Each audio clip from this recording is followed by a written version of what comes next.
Välkommen allesammans!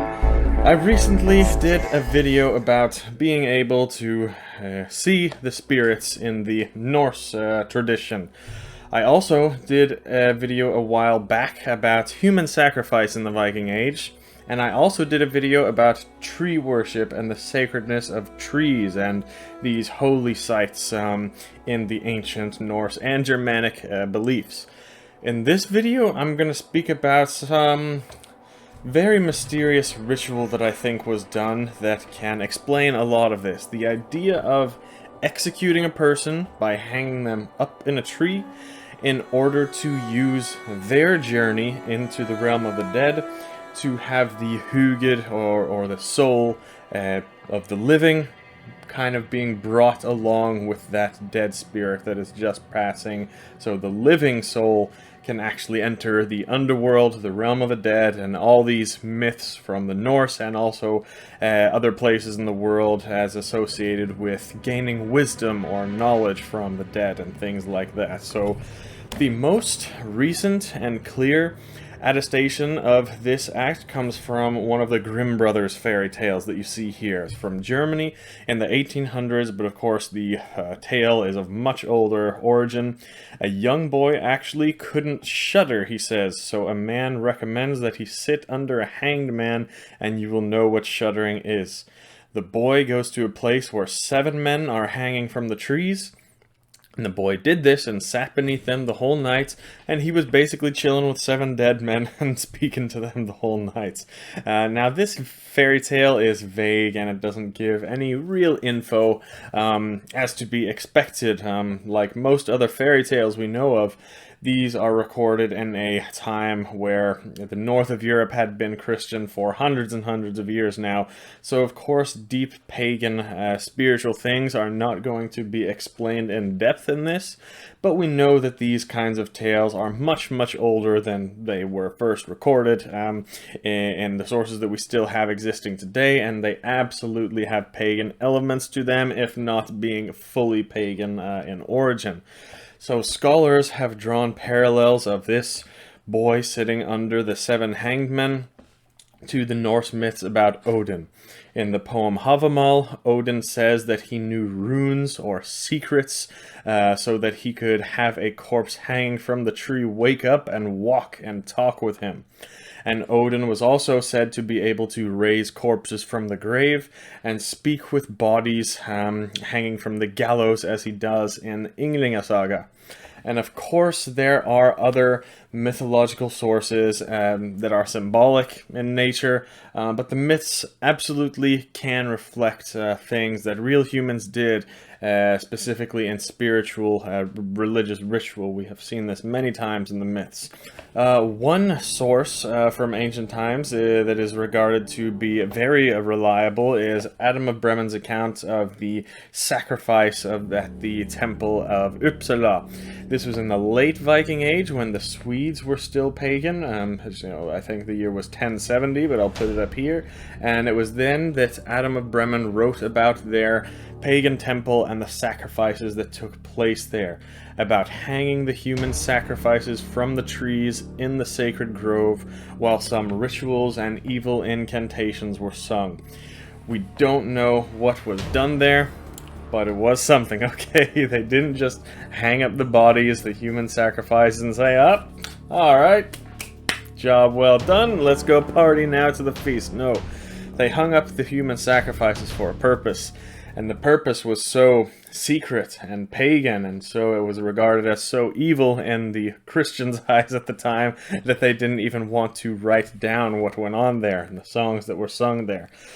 Of course, these were Christians trying to put an end to every trace of real pagan practice, so they're not going to explain these things. Now, before anyone wants to get butthurt and talk about how Christians brought civilization on and order among our ancestors and how our pagan ancestors were barbaric and did human sacrifice, this is absolutely not what it was. If we look at the Germanic tribes who were the ancestors of the Norse peoples of the Viking Age, In Tacitus's source, he writes that traitors and cowards were the ones to be executed by hanging from the trees. So it was an execution basically for the worst members of society, and we have, reasonable evidence that this continued on to the Viking Age, and this type of thing was done in places like Uppsala, where Adam of Bremen wrote about it. We don't really have any evidence at all that innocent victims were sacrificed involuntarily, at least. We definitely have records of criminals being sacrificed. Executed might be the right word. We even have attestations in the sources of civilians that wanted to, for whatever reason it might be, they voluntarily wanted to be sacrificed so that they could enter the afterlife. So they weren't just slaughtering and sacrificing innocent victims multiple times a year at their pagan festivals. The reasons that sacrifices were done were for a specific purpose. Again, it could be criminals or could be voluntary people wanting to be sent on to the afterlife for whatever reason. But the living used this opportunity to aid in a religious ritual that I will explain in just a minute. But one more source, and I'm very sorry guys, I can't remember actually where I read this. And I wasn't able to find it when I was doing the research for this video either, but I remember there is a law code from post-Viking Age Scandinavia, basically forbidding the pagan practice of sitting under a hanged man. Again, don't quote me on that. I haven't been able to find the source, but if I do, I'll list it down below in the description.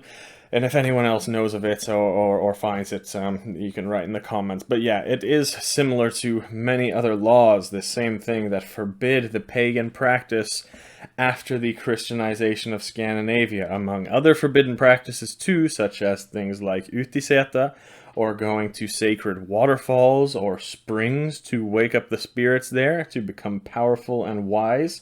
All things that actually were done in pagan times, but then became illegal once Christianity came into Scandinavia. You can check out my video I did on all those sources and practices. Another source that is actually similar to this one is the Deuteronomy. I don't think I'm pronouncing that right, but it's up right here. It's the 5th book of the Torah and in the Old Testament of the Bible. Basically going over some laws, and in there it says that if you were to punish a criminal with the death sentence by hanging them from a tree, that you were supposed to bury him that same day before nightfall, because if the corpse remained until the nightfall, then it would be cursed, and you should not defile your land in front of God like that, as it says in this law. I don't know about you guys, but that sounds like another law trying to prevent people from doing something that was a little too pagan for the Christians of the time. And this actually lasted for more than 2,000 years, that this was illegal, and this was basically the steps that one had to follow if you were going to execute someone by hanging. Even in recent English tradition, when they were still executing people by hanging, they would have to bury the body before nightfall if it was hung from a tree. So these trees were called dule trees, and they were often located near hills, burial mounds, or crossroads, which were all places that we knew the pagan Norse would go in order to contact spirits, wake up the dead, and things like that. Of course, this is just a theory, guys. We are not going to have any sources from the Viking Age or any time at all, really, that were written by the Christians that are telling us how to do some of our most sacred pagan practices. So this is exactly what I think they did. I think what they did was they hung up a person in the tree for whatever reason, whether it was an execution or a voluntary human sacrifice. Then the living would sit underneath that hanged person, and they would meditate or sleep, or they got in a trance state or whatever. They spent all night there sitting under that tree, under that corpse hanging, to communicate with the dead and even travel into the realm of the dead to achieve some sort of power or wisdom.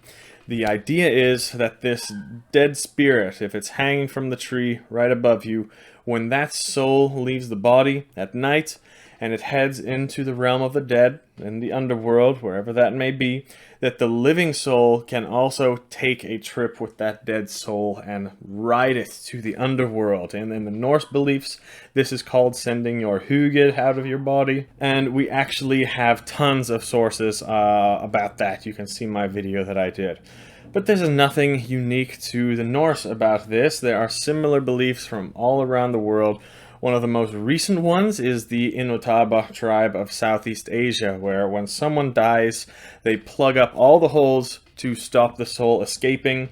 So they didn't want that dead soul leaving the body and bringing one of the living souls with them. It is also a custom in some of the Pacific island tribes that were still being recorded just 100 years ago that you were not supposed to let anyone fall asleep in a house where someone had just died, because they thought that the person who had just died, their soul leaving their body, would kind of catch the living people while they were sleeping and bring their souls into the realm of the dead as well. Cultures from all over the world believe these types of things, especially that it can happen at nighttime. Even in old Norse sources such as Ynglinga Saga, we find like executions said to be happening, but they had to wait to the morning. It was specifically against the custom and against their superstitions to basically execute someone at nighttime. Even in old German folk belief, it is recorded that they believed that the soul was a little bird or a little mouse that could escape through the mouth or any holes in the body when someone was dying, and also dreaming. This is why when we dream, the idea is that your soul, partly just for momentarily for the night, leaves the body, and if there is actually a dead person's soul or hugid leaving their body, going to the realm of the dead, then it can take your soul along with it. So this is the kinds of things that all cultures in the world believe. So about the hanging, when you are hung by your neck, that plugs up all these holes on your head, right? With the rope. So the soul has only one way to escape, and that is down. That is out the bottom door, that's out the anus. That's why people would sit under this hanged man. The hanged man would be hanging up here.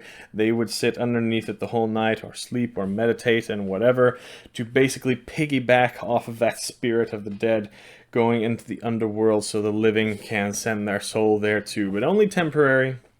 If the living does this, it doesn't die. Their hugid gets sent to the realm of the dead along with the dead soul, but it then will return. Ideally with power or very sacred wisdom, exactly like Odin did in many of the myths, exactly like Havamal did, and as we see many times in the myths and the sagas and some of these folk tales, even when someone took a trip into the underworld. Do I believe all this shit? I don't know. I haven't tried it. We were not going to be able to try it. We can't exactly hang someone from a tree in the modern day and age and sit under them all night. That is not allowed.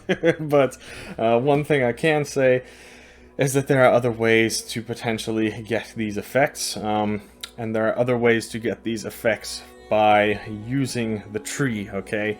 Not by your neck, of course. You don't hang from the tree by your neck, because that will kill you. You don't want to do anything that's going to harm you at all. But by hanging from a tree by something safe, maybe a harness or a tree or a meditative state or trance or whatever, in order to travel into different realms. We know that shamans did this in Siberia, and I think they still do actually. They believe that the cosmos was connected by a world tree, and one could travel up and down this tree into the different realms, just like the Norse had the tree Yggdrasil and could do the same. We think this is all like a common trait that all cultures and shamanic practices have from around the world. They hang themselves on a tree, or sit on a tree, or use a tree in a certain way, like that's here in our realm, in order to influence and basically travel up and down the spiritual world tree and sending their soul into other realms.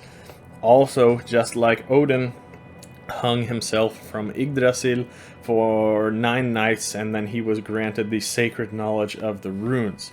Again, I'm not saying I'm right about this. I'm just here to connect a bunch of the sources together and maybe inspire people to make some spiritual discoveries of their own. But I don't talk about the more deep things out here on YouTube anyway, but I do on Patreon. I will say though, sleep out one night in a hammock that is hanging from a tree. Something might just happen then, but that's all I have to say for today. Hope you enjoyed this video. Connect some sources. Let me know if there are any other similar myths or practices from your cultures from around the world. Like I always say, our cultures are not that different, and when we compare and contrast and use different cultures and their beliefs to fill in the blanks, that's when we can really start to find some answers. So that's all for today. Vi ses nästa gång.